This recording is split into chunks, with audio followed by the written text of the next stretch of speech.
The doorknob keeps zapping me. Listen, Monday to Friday, I wake up at 8 a.m., sit in traffic for the better part of my morning, and up until that point, I accept the cards I'm dealt.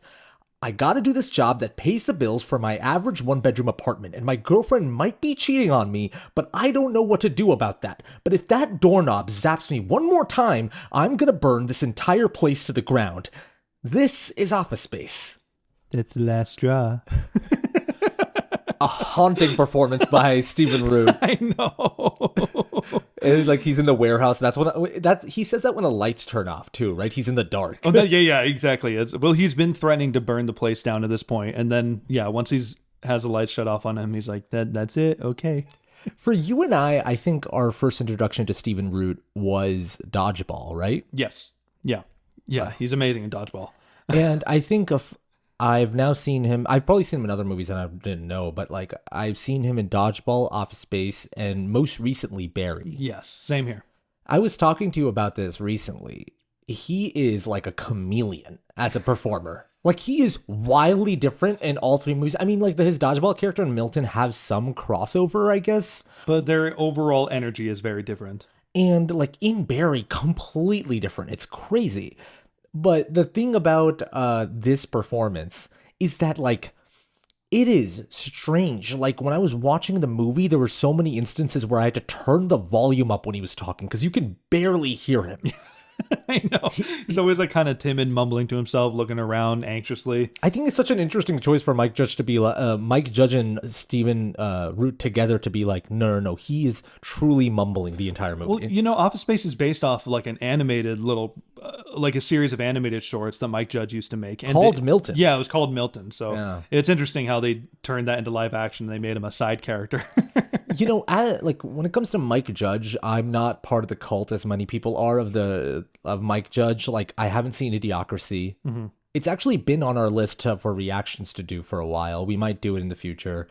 I haven't seen King of the Hill. Mm-hmm. Have you seen King of the Hill? I've seen it sporadically. I've never sat down and watched it, but I've seen episodes as it was on TV. So I get the gist of it and I like it. Yeah. And it's similar.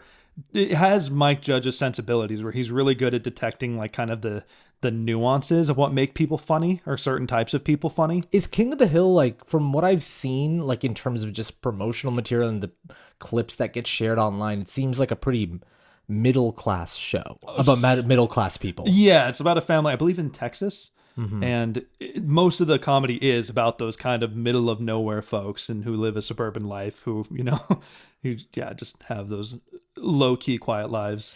So I'm going to introduce the podcast and then we can get into kind of like how we came across this movie because we reacted to it. It's been a year now since we reacted to it. Yeah, I'm pretty sure it's been almost 2 years. I think September or so it'll be 2 years. Okay. Well, I still have to look at the introduction line because we're not used to doing introductions. No, we're so cocky. We're so used to just people knowing who we are. Welcome to Movies That Changed Us. I'm Altaf. And I'm Chris. And today we're going to talk about how Office Space changed us. Yeah, and we also have a functioning Patreon if you want to go check it out. It's on patreon.com/nicedudemovienight. You can get access to ad-free videos, and we also do weekly commentary tracks where we talk over movies, and you can play the movie along with us and have a good time. It's a good hang. Yeah. This movie, before I even watched it last year, it's a movie that's like been alive online. It's like... It's kind of crazy how some images I've seen for probably like most of my life. Yeah, particularly Lumbergh, I'm safely assuming, when they would do the whole, like, if you could do that, that would be great. There's a shitload of those memes. Lumbergh with a coffee mug is probably just as prevalent in my mind as like Wonka with his like fist on his cheek. You know what I mean? Yeah, these are like super millennial memes. They were talking about the ones that got shared on Facebook. But that's how I was introduced to Office Space. It was kind of like if you haven't seen Napoleon Dynamite, you've at least seen Kip being like, so it's getting pretty serious. Yeah, exactly. Or him doing the yes. Yeah, exactly. It's just interesting how like as millennials, a lot of like the Gen X movies or like a lot of just older movies in general, if we haven't seen, we've probably seen them through memes or whatever. Like that's how like, it's just interesting for me to think about someone my age. That's kind of how we consume a lot of pop culture. Well, yeah, the way movies kind of ripple through generations in different ways. I mean, like it's an ongoing inside joke with Lord of the Rings on reels and stuff through, for Zoomers, that like every time Aragorn kicks the helmet, it's became a big meme of people saying, "Did you know?"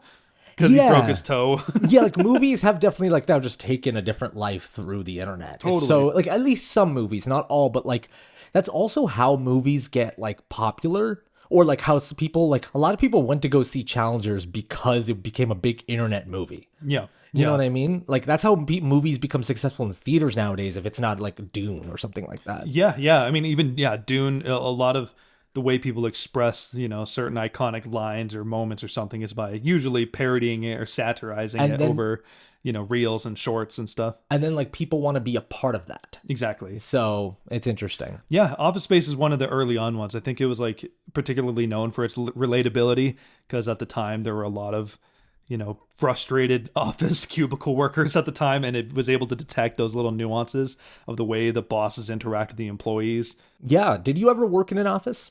No, I have not. You have. I know that. My jobs in the past mostly have been food service related or customer service. I've also done like contractual jobs like editing and camera work here and there, but I've never actually worked in like a fully functioning office environment. Yeah, it's interesting doing a podcast because I feel like I have to ask you that question, even though I very well know that you've never worked in an office. You Like, just got to do it to set the table so I can. Yeah, exactly. I and, get and what was your name again? it's your media training, Yeah, so I had for a couple of years there, and this was like probably my last job before Nice Dude. I had a 9 to 5 that I actually kind of enjoyed. I was an editor for like a YouTube channel, so it wasn't like in a tech level of like corporate cubicle style, but it was like a classic 9 to 5. Every Monday we have a Monday meeting, and we have to always circle back. It's always like that kind of Circle back. We I all know. had a company Slack, like the modern day version of what an office looks like. What's interesting though is that our generation is actually very much now moving away from that. Mm-hmm. Post like COVID especially, it's kind of become more of like companies being used to the systems that they had placed in lockdown, which is like everything's virtual, everything's remote. Companies got used to that. I mean, like, why are we paying like rent on an office building when we now know how to do this? Yeah, For better or for worse, that we're moving away from working together in an office anymore. So it's just interesting watching this movie as like a period piece in a way as well. Sure, yeah. I mean, people have even said Office Space was influential on office culture too. I mean, in a small way, the whole flare thing at Tchotchkes. People shared this in the comments of our reaction video, and I looked it up to verify, but that it was a dig at TGI Fridays because their employees used to have to wear little buttons and stuff. And when customers started making fun of it after the movie, they actually didn't require it anymore. Yeah. And Mike Judge even made a joke. He was like, well, I think I was able to make the world a little bit better of a place through that movie. Yeah, it's interesting because like I think what this movie does that really makes really stands out for me, even though like, you and I don't have that much experience working in this environment, is that it captures like tiny nuances really well that even if you've like worked in other job environments, you can probably relate to. It's like simple things of like if you're working in the same environment around the same people often, they're gonna constantly say the same joke. They're gonna constantly say the same thing that's just gonna end up getting under your skin. Yeah. And it's small shit like the printer not working. It's small shit like them saying like accounts payable Nina speaking over and over again. It's not a big deal, but they say it every day, and now it's like just in your brain and it won't leave.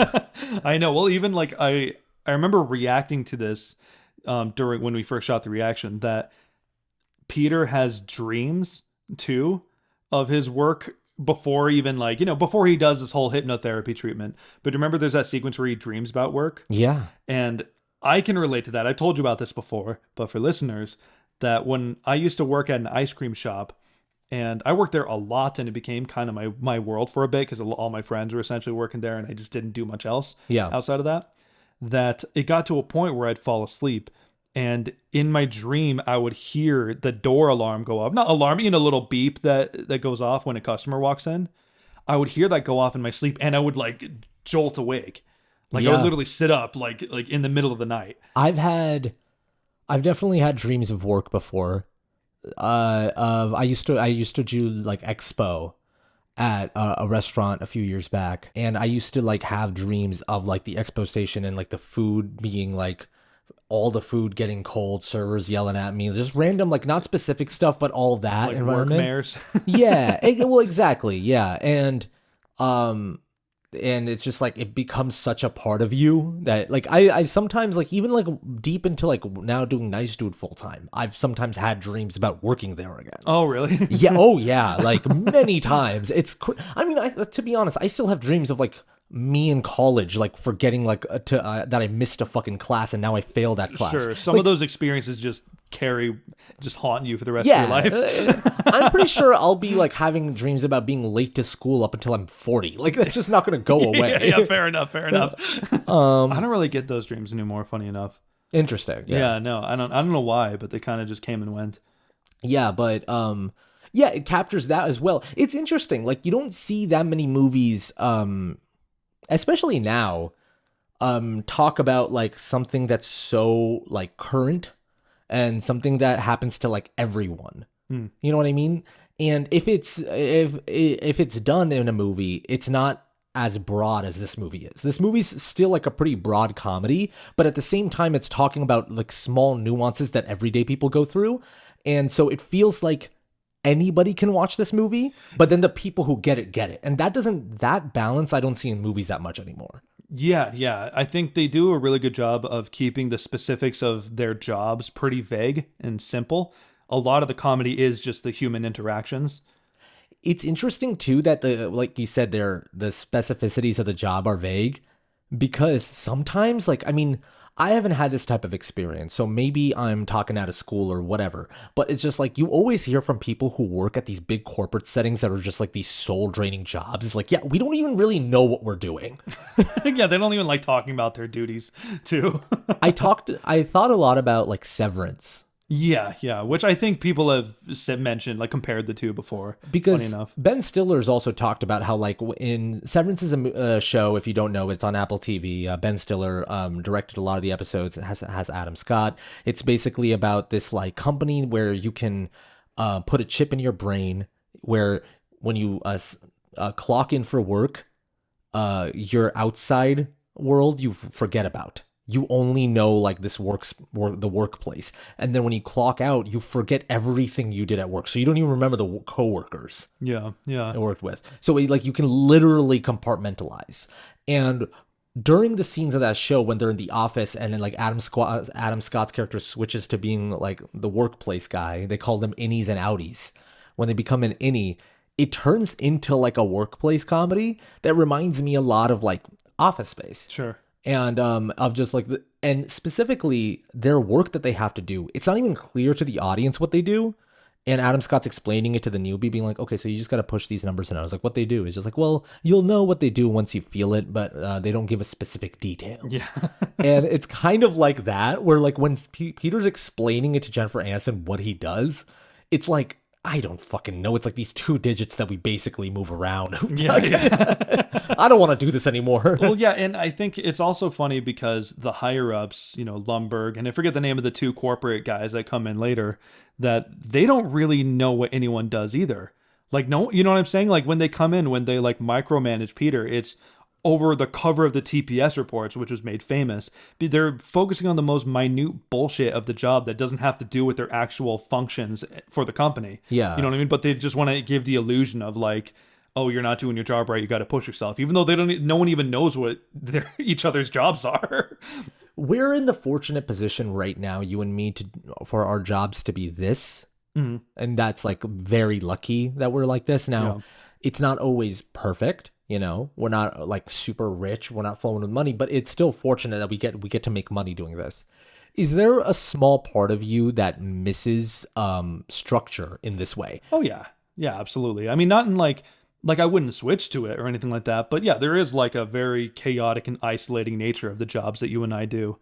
Because it's like the best part about it and the worst part about it, in my opinion. Like the best part is like we get to control our own hours. So if one of us is not mentally up to it or emotionally up to it or whatever, we can just push a shoot to the next day and kind of adjust and make it work. At the same time, though, there's a lot of like kind of constant decision making you and I have to do. Constantly thinking of like, okay, how do we plan this out? Where do we fit this in the schedule? Can you make time to do that? Like always you and I have to be like on top of our business. Totally. And it's interesting because there are like YouTube channels that are so big, like you got the Good Mythical Morning or like the Try Guys or like, Smosh, where they're basically like a corporation at this point. But for channels as small as you and I, it's basically just you and I. Yeah. It's a 2-person operation. We get some help every now and then, but we're not running a company.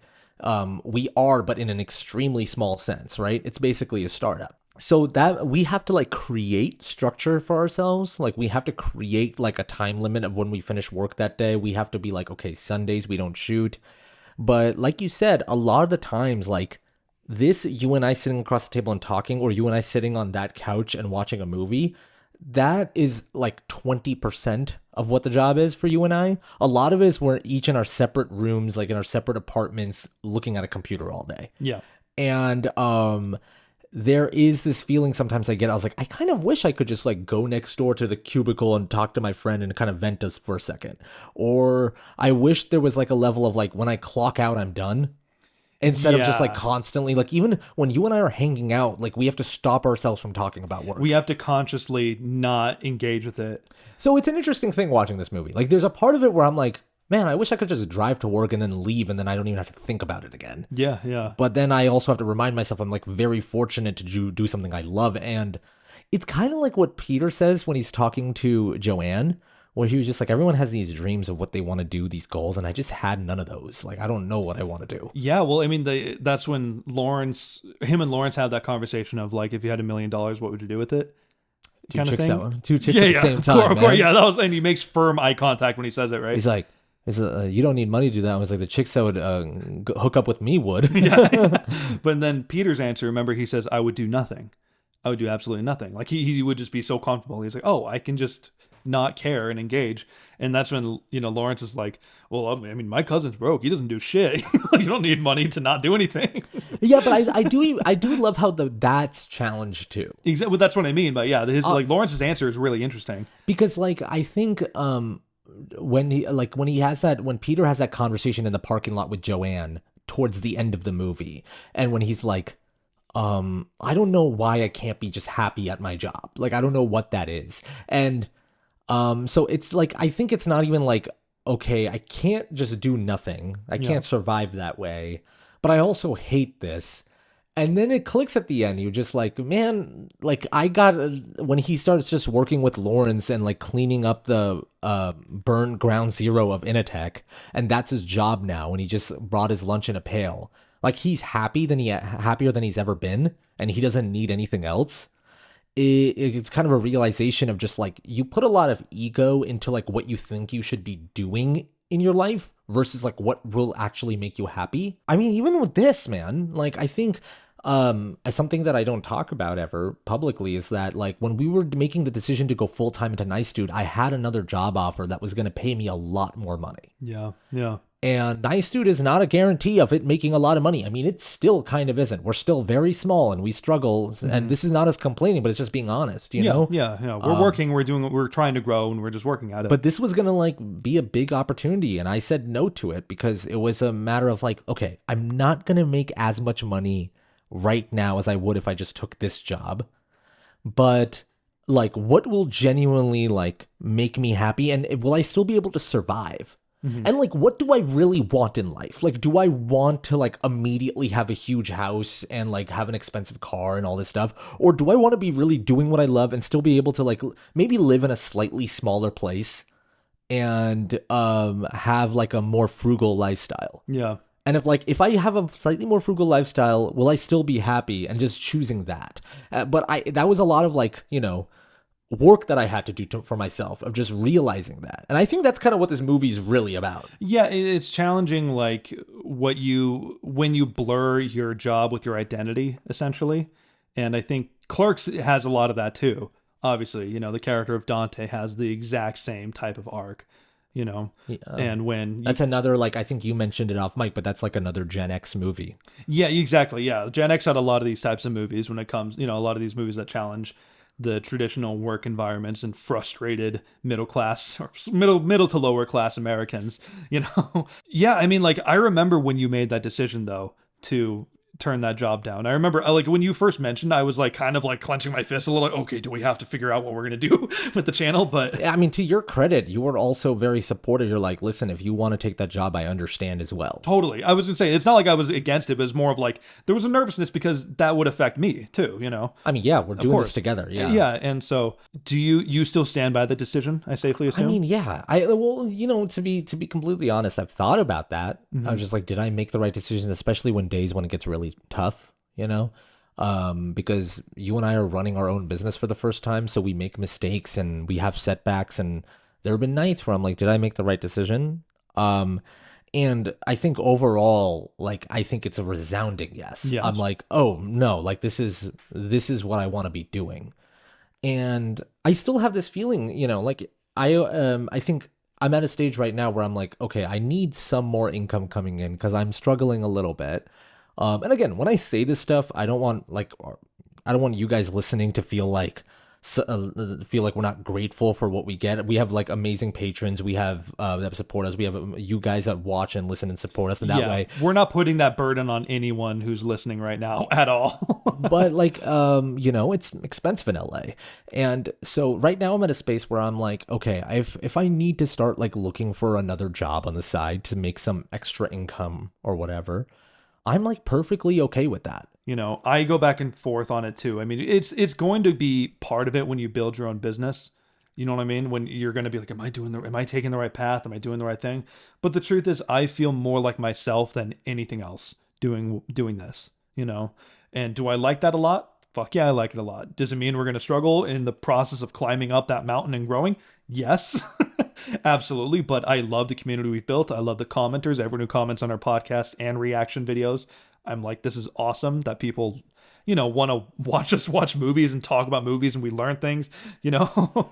It's like a far more fulfilling life, in my opinion. I like to start talking a little bit about just like how effective this movie is just in terms of like a comedy, like a general comedy. And I think the reason it works so well is because every like character just understands so specifically who they are. Yeah. I want to start with the big one. I want to start with Lumbergh. Yeah, okay, cool. Like he's the meme, right? Yeah. Like he is like the suspenders. He's incredible. And when he pops up and he parks his car and it's a Porsche and underneath it says my Porsche. And then the moment he exits the car, he's wearing like the suspenders, the white collar. And you like, from just the costume and his look, you get who he is. Yeah. Yeah. Which is another thing, aside from these performances, like visually how these characters look are so clear. Everyone has such good body language, like the way Lumbergh leans on it and makes his little perks his lips when he drinks his coffee. And the most like punchable face I ever. know, it's amazing. I played by, really quickly, I want to shout him out. Yeah. Lumbergh is played by, Bill Lumbergh, played by Gary Cole. Yes. And even it pays off super well too when Peter's leaving the office after he shows up like dressed up in casual clothes. Remember how Lumbergh pops in front of him and tries to talk to him? Peter just goes right around him. Like he doesn't even acknowledge him. But like I don't mean to harp on this, but like the way they look is so well defined that I do think that's the reason this movie became so memed, is because they basically, like you said, this was based off an animation and everything. They look like cartoon characters. Yeah. Yeah. And in that way, like the cartoon characters, how they wear the same thing every day, how they kind of have a specific quirk and mannerism. Like you could tell like that's what Mike Judge is kind of basing it off of. Like it's a live action cartoon in a way. Yeah. I think you can like tell. It feels like a comic strip almost. Exactly. Yeah. You can tell that's his, like, those are his sensibilities. You know, that's just what speaks to him. Even the visual palette of it, like it's so like well defined with its like color scheme. Like, yeah. All of their outfits are all perfectly like beige and white. When you first see The Office, it is like the most soul-draining image you've ever seen, which is like all gray, the lights that are a little too bright, you know what I mean? The boss is wearing like a blue, like, God. Like, well, his suspenders match his tie, too. Yeah, it's all of that. Gary Cole, like every little thing he does, like he is so afraid of saying something that's a little too confrontational, so he'll walk around it like with a 5 mile track, like before getting to the real point. He's like, so I was, thinking. Have you ever heard of it? Like, you want him to just, like, out with it, buddy. Yeah, I know, be straight with me, my guy. I think my favorite is when they were all singing happy birthday to him. Do you remember how when it cuts, it's the most dull, like, lifeless happy birthday? My favorite moment from him is when it cuts to like a nightmare of Peter thinking about Lumbergh having sex with Jennifer Aniston. And he's like, yeah, just move to a little bit to the left. That'd be great. And he takes a sip of his coffee while he's doing it. Can you get those TPS reports? And he's like, right at the camera. He's holding like a foot. Like, oh God, I know. And obviously, like, shout out to the Case of the Mondays lady. oh fuck! I wish I had her name. I'm sorry. I'll pop it up here. But yeah, when she's like, "Case of the Mondays," her little face when she says it's so well you're delivered. like, oh my god.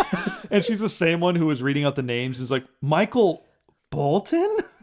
Okay, well, before I get to that, because that is probably one of the best jokes of this movie. Yeah, I don't want to open the floodgates to Michael Bolton here. But the same way that Clerks does the specific customers very well, Clerks I can actually relate to more just because I used to work at my dad's gas station, and so I saw a lot of customers that Clerks showed, and so I thought a lot about that while I was watching this movie and how it handled all the coworkers and how, I mean, the Mondays girl, accounts payable, simple stuff, like even the cake getting passed around. Oh my And God, I know.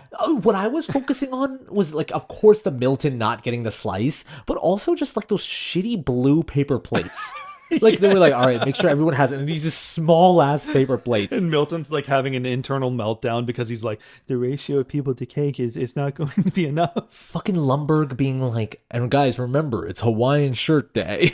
And it's that feeling of like, okay, it's like the way teachers are allowed to wear blue jeans on Fridays. Yeah. Like yeah. in my high school, like Fridays were like jeans day for teachers. So they would always come in wearing jeans and they would be psyched about it.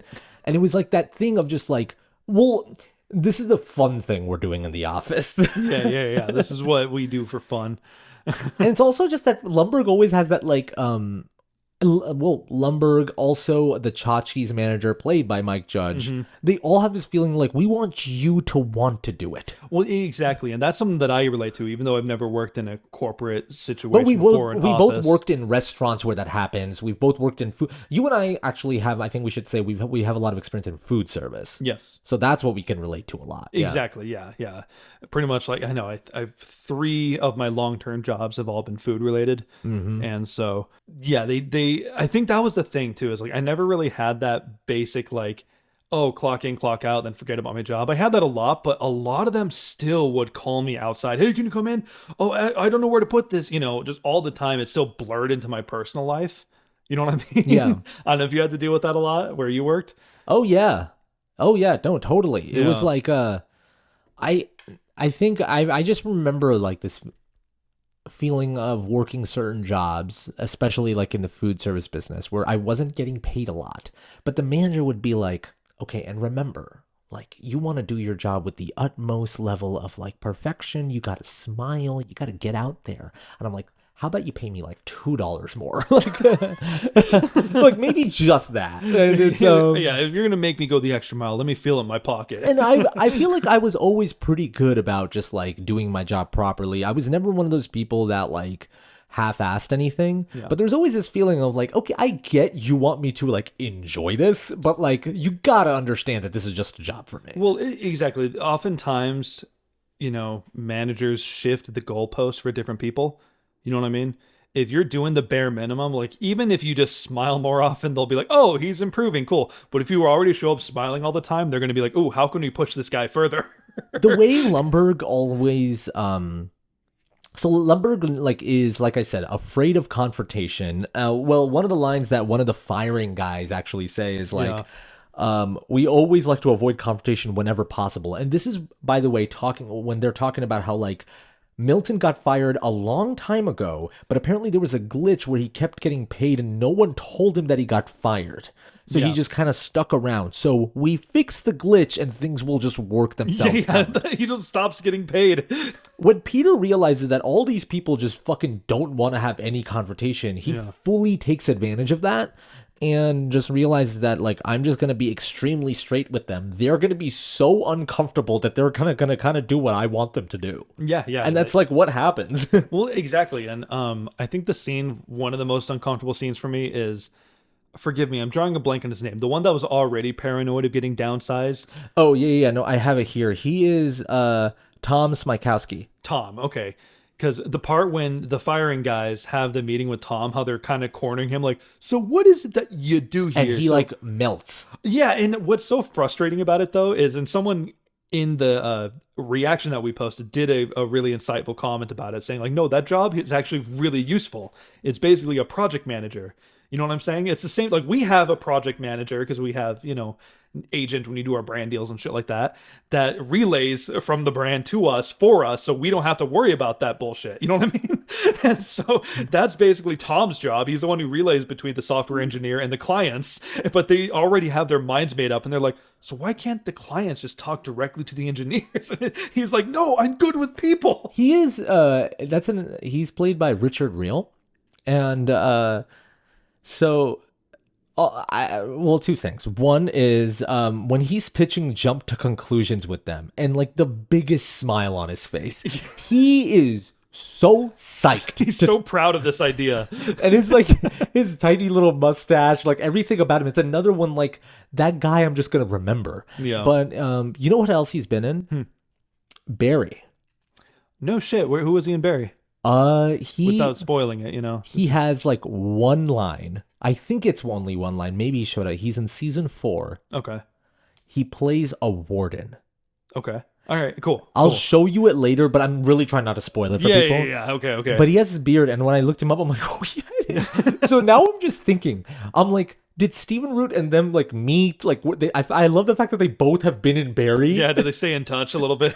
You know what I mean? Like they both have been in Office Space. It was just exciting to find that out. Funny. But he's also been like a character actor in like so many movies. Like he's like a pretty established like working character actor. Got it. Okay, that's cool. Because he is in a way the heart of the movie. Yeah, sure. And like I mean, especially what happens to him. I was gonna say, like, you know, I think it puts things into perspective a little bit. You know, that his whole arc towards, you know, do you want to just go over it?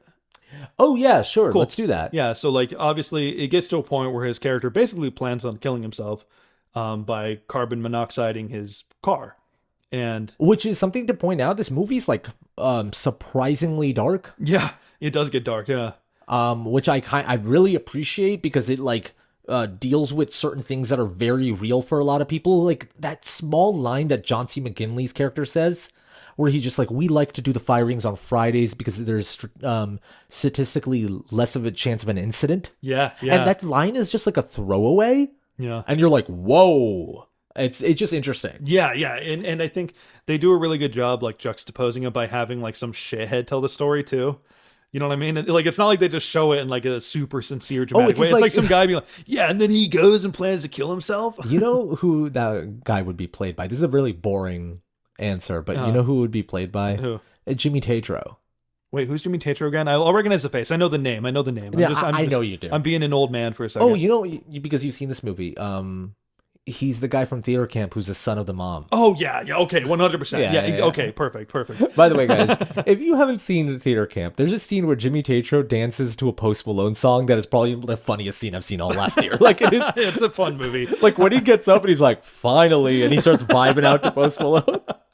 But with that being said, yeah, it's a really funny juxtaposition where it's like a really sad, dark story, but you can tell Mike Judge is like, okay, I don't want to make this too much of an abrupt tonal shift, you know? No. But in all fairness, though, it like confronts it. Oh yeah, exactly. That's what I mean. It's really well done where it confronts it, but it doesn't make it too like ham-fisted, you know?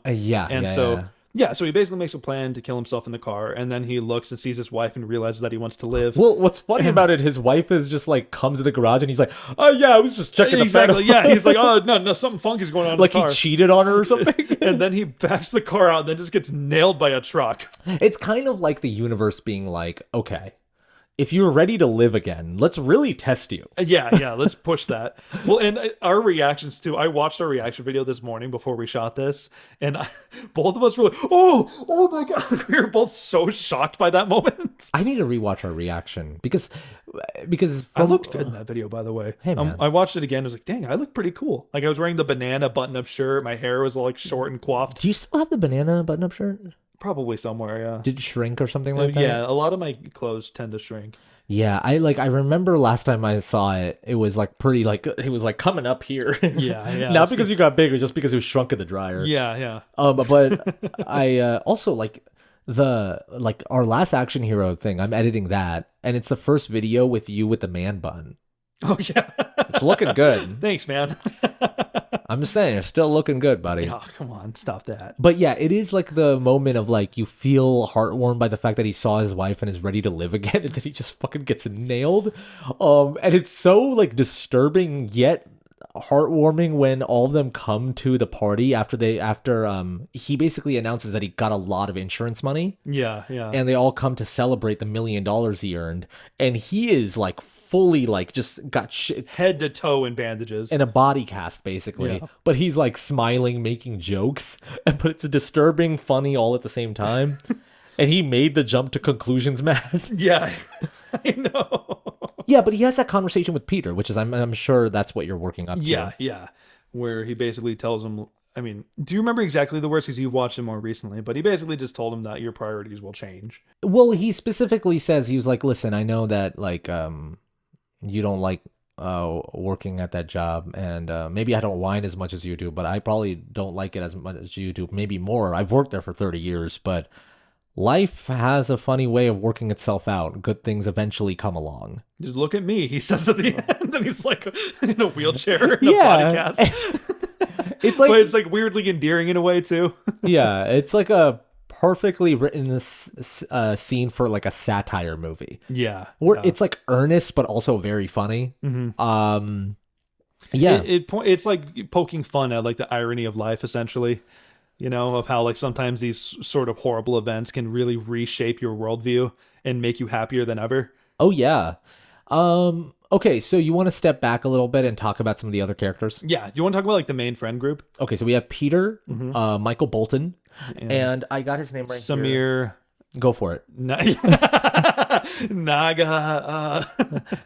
Nagina Nanajar. I think that's how you say it. I'm Indian and I can't say it, and I feel very like. Is this character Indian? I was curious. Let me see. Because I thought he was like Middle Eastern or something, but he might be Indian. I'm not sure. Okay, so it's played by Ajay Naidu, who I'm pretty sure is Indian. Okay. Wait, is he? He was born in America. His parents came from so he's Indian. Okay, but he's like he was born in America. His parents came from India. Okay, so Michael Bolton, Samir Nagina Najar, Peter Gibbons. They're the main three. They're all frustrated and annoyed in different ways. The Michael Bolton thing is really interesting because it's such a specific detail. Yeah, it's very much a product of its time. You know what I mean? But also, it's just like, how did Mike just come up with that? That there's going to be a guy named Michael Bolton that everyone is going to be like, oh. Yeah. So I have a story. There was a guy that worked at my school newspaper in my college, and I was part of the journalism program, so I worked there too. He was a senior editor, and his name was Tom Cruise. Really? And poor guy. And I did the thing. I'm like, your name is Tom Cruise? And then he was like, yeah, no, I mean, and he was an older guy. So he was just like, my mom named me Thomas. It was not because Thomas is my dad's name. And it was before Tom Cruise became like a big thing. And it was just, yeah.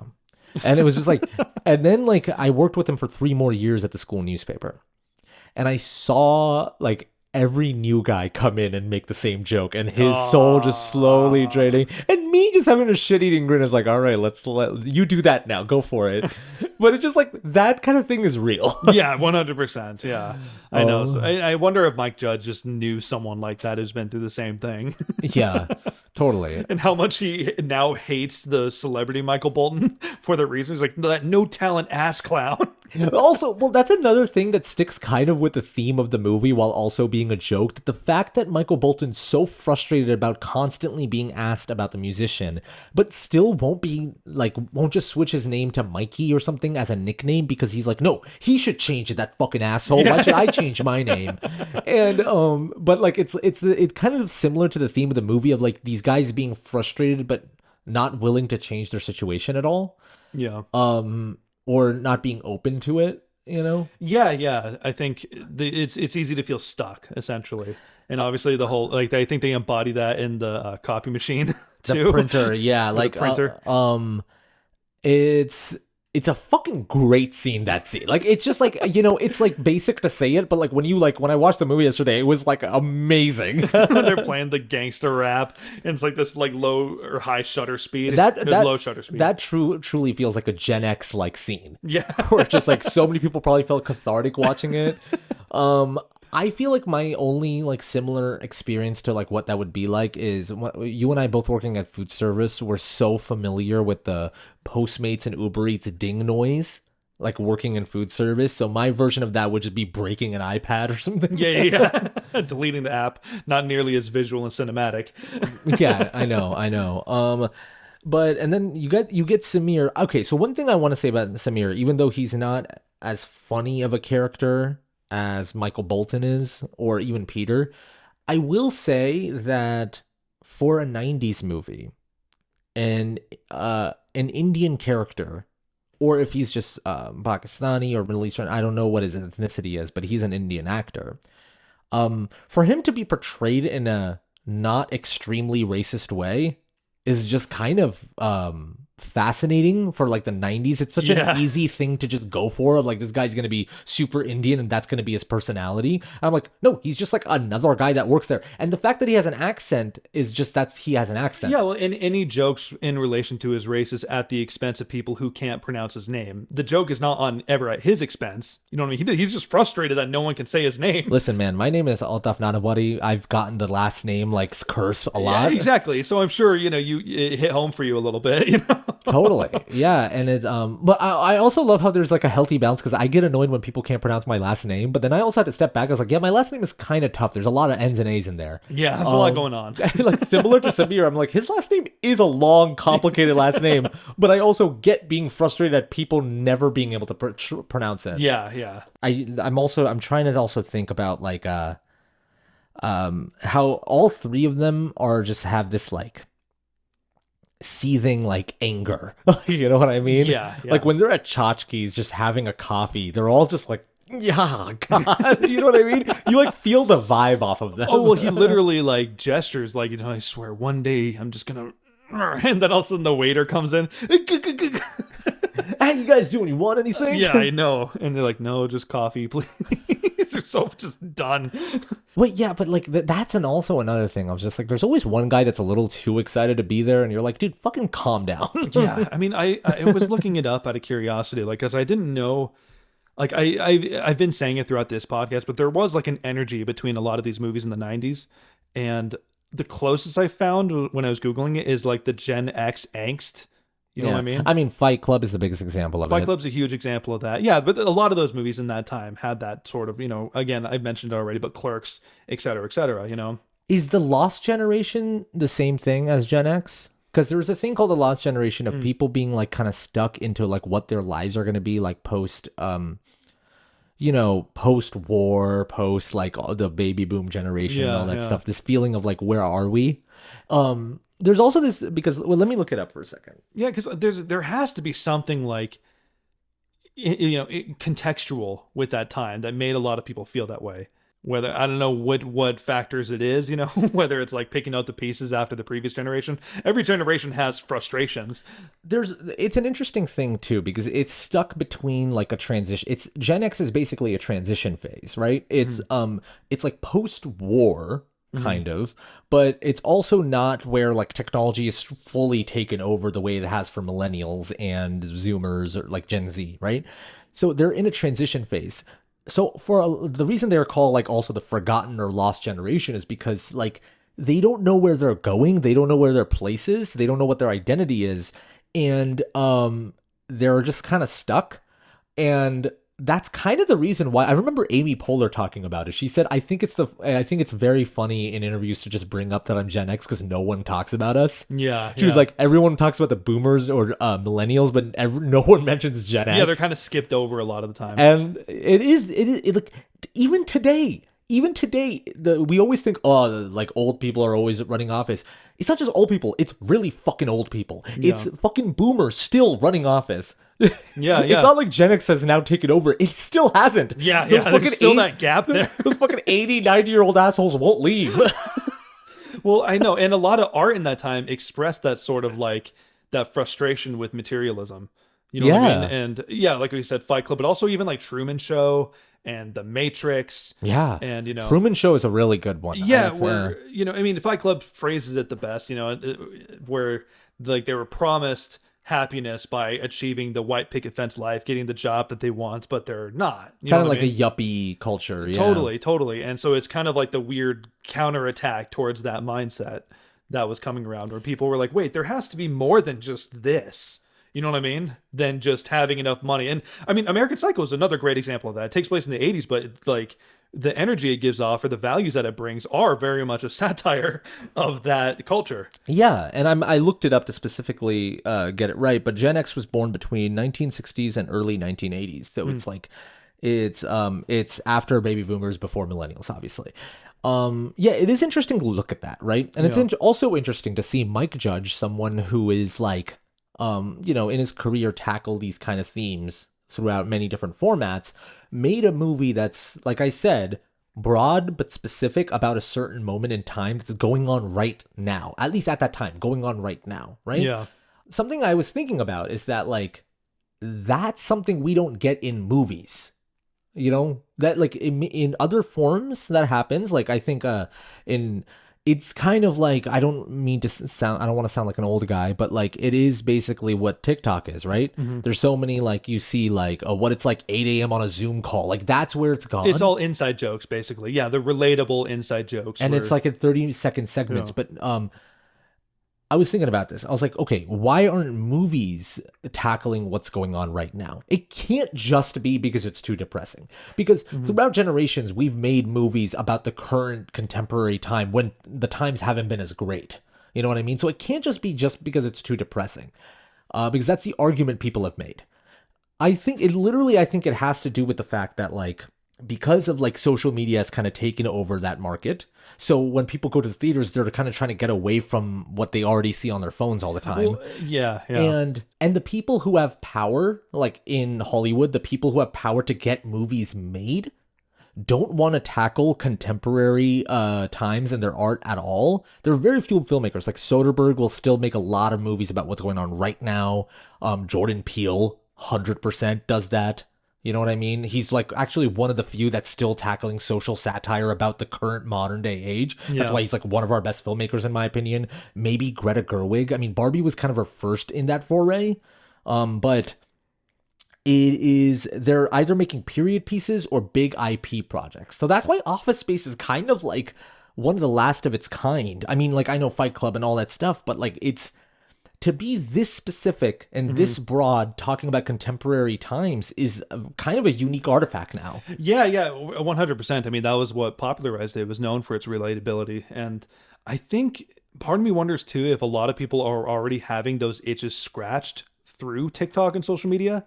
You know what I mean? People already see the things that are relatable, seeing the thing, like everyone's doing that. People can do it without a budget, without like, there might not be like a need for like a movie to go out and pay for it when you're already getting it on your phone. You know what I'm saying? But okay, so I'm not trying to argue for it. I'm more just saying that might be why it's playing out that way. Okay, so I get what you're saying because maybe people are getting their fix for sure. Now here's the argument that can be made for these type of things to be tackled in a movie. Mm-hmm.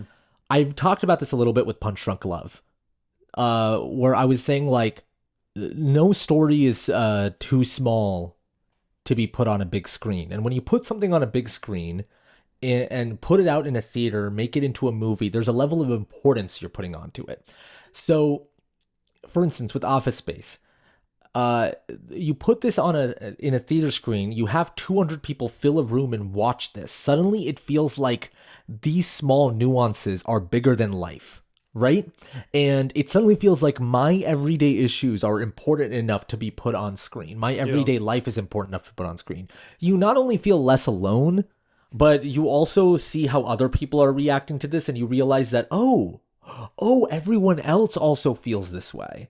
And it feels like your story is not just something that is only meant for a 30-second time slot in an algorithm that you just scroll by. Or send to your friends and kind of just laugh at it and move on. And those things have value too. I mean, there's like, I'm not saying that too. There's some iconic like TikToks or Vines or Reels or whatever you want to call it. Trends in general can also shape society in its own way, for Totally. sure. I'm not denying that. But I will say there is also an importance of putting it into a movie form, putting it in theaters, you know? So I kind of miss that sometimes. Yeah. Yeah, I mean, like you said, I think a lot of filmmakers that are really big, with the exceptions of the people you mentioned, aren't in the market of being relatable. They just want to make as much money as possible. Which, I mean, they always want to make as much money as possible. But they're also older, and they don't know how to make movies with iPhones. Not because they don't know how to use them. They just, like, you hear a lot of filmmakers talk about this. Like, you hear, like, the P.T. Andersons of the world and talk about this and being like... Tarantino, just, like, iPhones basically killed any mystery in movies. iPhones killed, like, any sort of, like, stakes in movies, because there's so many movies you can watch of the 80s being like, they just had a phone. They could fix this in, like, 10 seconds. So they've kind of lost, like, what to do. Yeah. And I think people like Gerwig and Jordan Peele are examples, and I mean, even Hitman with Richard Linklater, there's a specific scene with an iPhone that I'm just like, this is how you can still do a sexy thriller and still have an iPhone in it and talk about something that's very contemporary. Like, you can still do it, but like they're not willing to try it. Yeah, I think the closest we're getting a lot nowadays, with the exceptions of what you've mentioned, is also on TV. A lot of that. I mean, if you look, I mean, Atlanta is a show that's super modern, you know, that uses social media and uses all those things and satirizes it in an interesting way. Along with Barry too. Barry has a lot of modern stuff as well. There's an amazing sequence of Barry scrolling through a podcast in season 4. Waiting till he hears what he wants to hear. And I'm like, that is the most like fucking modern day thing I've ever seen. Yeah, so they definitely exist, but they're not put on the same like pedestal that movies once were. It is happening more on TV than in movies for sure, but it's happening at least. Yeah. So you're right. It's just maybe in different formats now. Really quickly, let's just like, before we really move on to the heist element of this movie, which is weird that this movie is also partly a heist movie.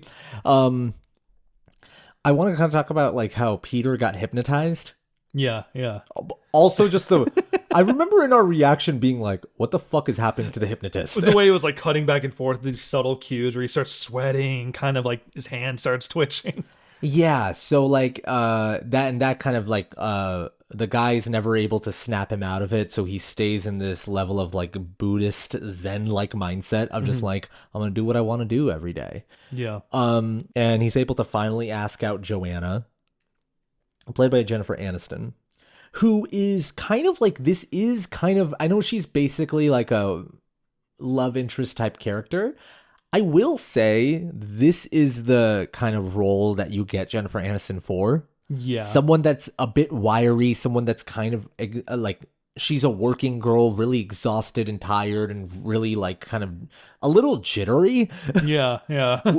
It's Rachel from Friends. That's what like she's doing. Like, right. I mean, Rachel from Friends, she was working at Central Perk, the coffee shop. She was a waitress. She was like annoyed at her bosses. Like that's what she's doing. So to give her some credit, you know what I mean?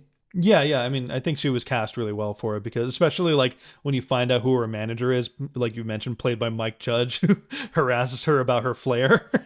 Yeah, I know. But yeah, Peter is just able to ask her out. One thing I'll say about Jennifer Aniston as well is that 90s Jennifer Aniston might be one of the most beautiful women I've seen. Like it is like every time like in a 90s like a movie or TV show, whatever she pops up in, whether it's Friends or just like another random show, I'm just like, that's my crush. Like that is like immediately, please. Like, well, I remember we said that in the reaction too, right? When she appeared on screen, I was like, oh, 90s Jennifer Aniston. It really, I mean, Jennifer Aniston's still a beautiful woman. She's aged gracefully, but it's that specific period of time where you're like, oh my God. Yeah, She's I like know. everyone's She girlfriend. was America's crush. I know. I know.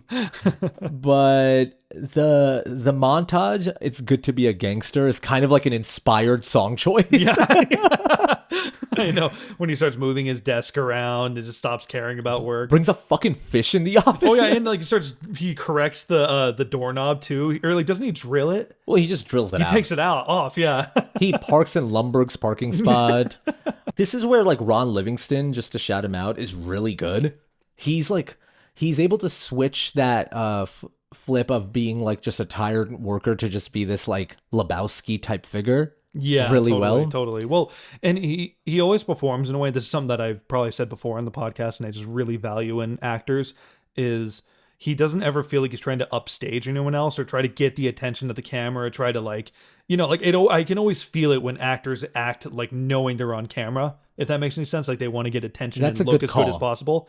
And I think, yeah, Ron Livingston does an amazing job at that. No, that's a really good call. We get to a point in the story where he kind of realizes that like, okay, holy shit, they're gonna fire my friends and give me a promotion. This is fucked up. Let's game the system. Michael mentioned that there's this hack they can do where it steals a few cents and puts it in their pockets throughout the years, and over the course of 2 years they can make a significant amount of money without any of the bosses realizing. Yeah, because the decimal rounds it upwards every time or something along those lines. I don't really know exactly how it works. And it's Joanna's like, so you're stealing. I'm like, well, I'm not explaining it to you clearly. Yeah. But eventually they just realize that like, okay,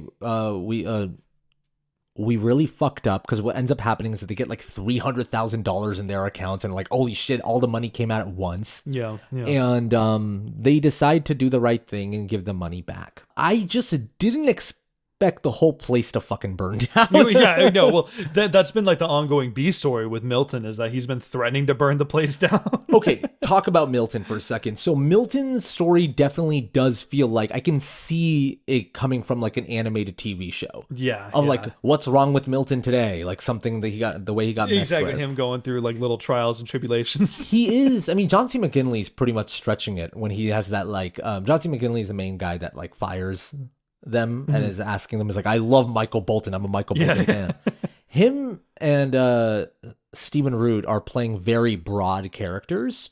I mean, Gary Cole is as Lumbergh as well, but Milton is the broadest, right? Like it's a guy, like I said, is like mumbling like crazy. You can barely hear him, but he's like, it's like, we all have known that person that we've either worked with or been in our lives where I'm like, okay, if we fuck with him a little too much, he's gonna fucking kill us. Like, yeah, I definitely knew a guy like that at the last place I worked. I knew a guy like that at the last place I worked. But we won't mention their names. Yeah, exactly. And you're not gonna put anyone on blast. But this person though didn't know how to really raise his voice, and he would call out sandwiches to customers and wouldn't raise his voice, but would put his hands on either side of his mouth like he was shouting, but his volume wouldn't change. So it'd be like, Tom, like that. I'm like, that's not doing anything. Yeah, and we're like, no, you gotta yell it out, my guy.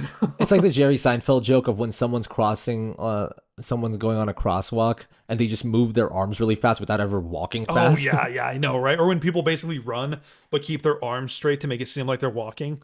And for like Milton, it's kind of just like, he's getting a shit hand. Yeah.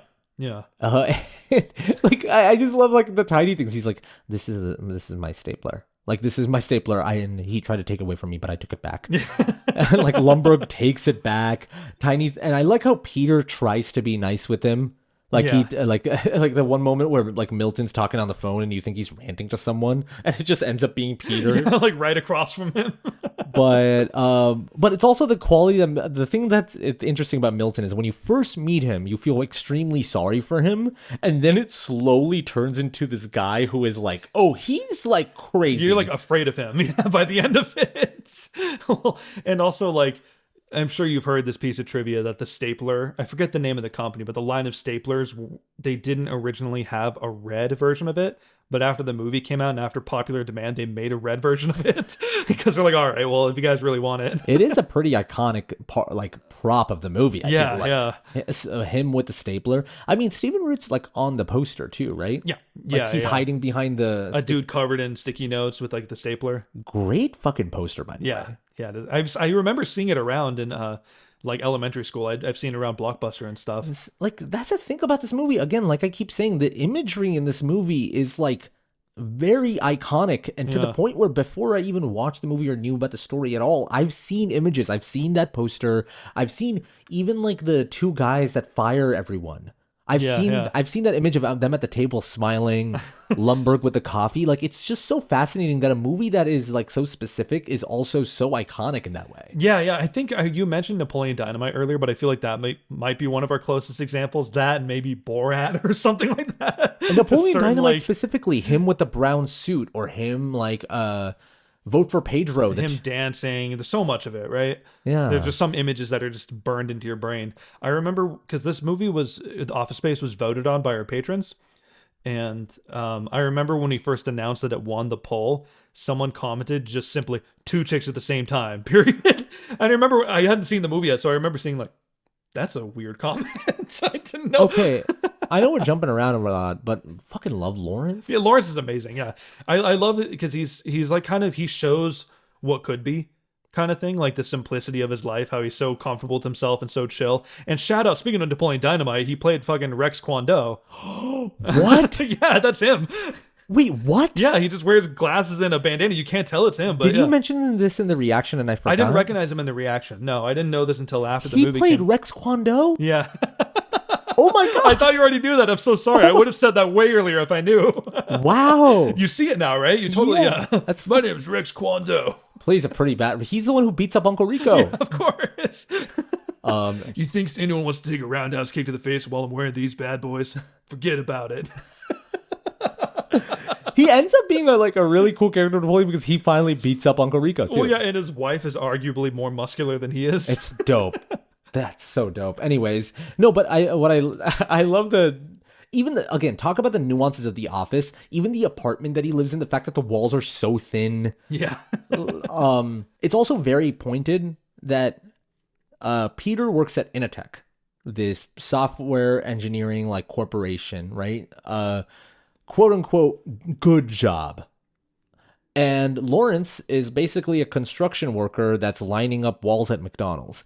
They both share an apartment building. They both have similar apartments that are next door to each other. Yeah. And like it's kind of like a point that movie's making, in my opinion, of just like, I mean, nowadays it's kind of like that. It's just like, okay, what life do you really want? You guys are both kind of living in the same kind of apartment. Yeah.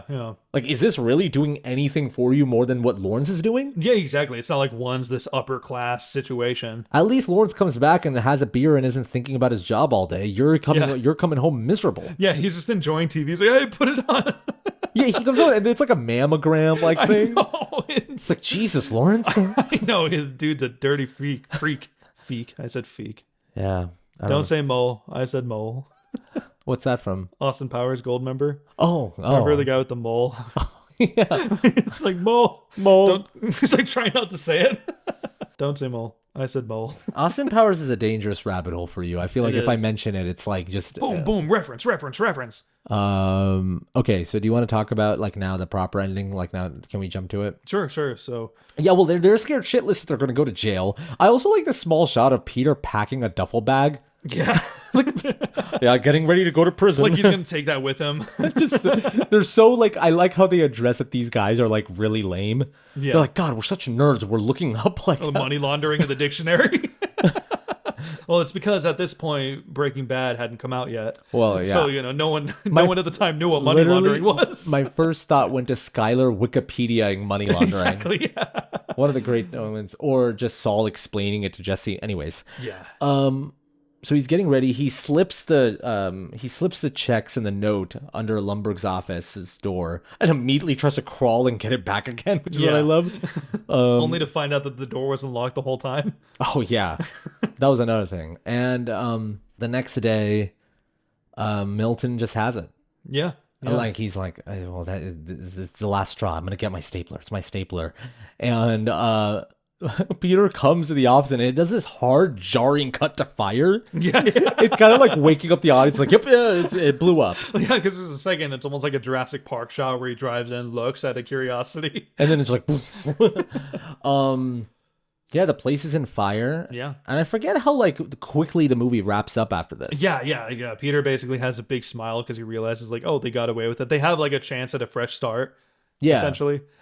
And what's the company that Michael Bolton and Samir work at? It was the rival. So they mentioned it earlier in the movie, but it was like the rival company.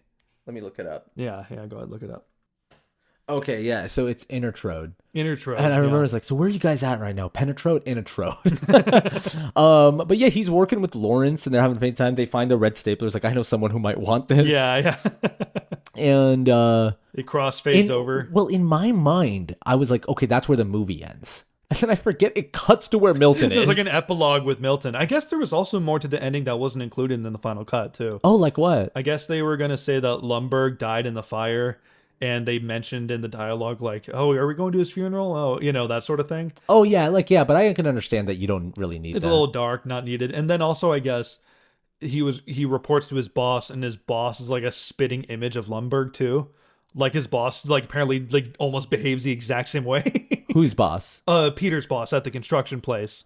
Oh, yeah, but you want... I get why they cut it out, yeah. Because you want Peter to have that conclusion. Because that's what the movie's really trying to say. It would have been a little too cynical if it's all hopeless. Yeah, so it has this epilogue with Milton. And that's when you realize, Milton's not this guy we should feel sorry for. Like, this Milton's an asshole. He's crazy.